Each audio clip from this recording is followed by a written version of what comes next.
ঠিক 7 দিন পরে একটা সুষ্ঠু ভোট দিতে পারবেন। প্রায় 60 লক্ষ মানুষের বিরুদ্ধে মিথ্যা মামলা ছিল সারা দেশে। 20,000 নেতাকর্মীকে খুন করছিল। তারপরে আল্লাহর অশেষ রহমতে আন্দোলন হয়েছে।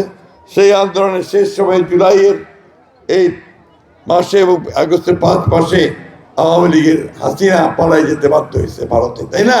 এখন ওই আন্দোলনের পরে নতুন যে সরকার আসছে তারও প্রায় 1.5 বছর হয়ে গেল। তাদের একটা ওয়াদা ছিল যে তারা একটা সুষ্ঠু অবাধ নিরপেক্ষ নির্বাচন করে নির্বাচিত সরকারের হাতে ক্ষমতা তুলে দিয়ে তারা চলে যাবে। আজকে সেই নির্বাচন আগামী 12 তারিখে, আর মাত্র 7টা দিন। আমি গুনছি আজকে 3 তারিখ না 4 তারিখ, 5, 6, 7, 8, 9, 10, 11, 12, ঠিক 7 দিন পরে একটা সুষ্ঠু ভোট দিতে পারবেন।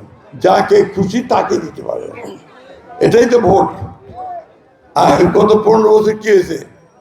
যে ভোট দিবা, আমাদের ভোট, আমাদের ভোটগুলো ওরাই দিয়ে দিছে।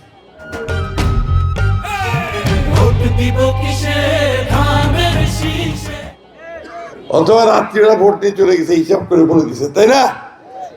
ওই ভোট এবার হবে না, এবার ভালো ভোট হবে ইনশাল্লাহ।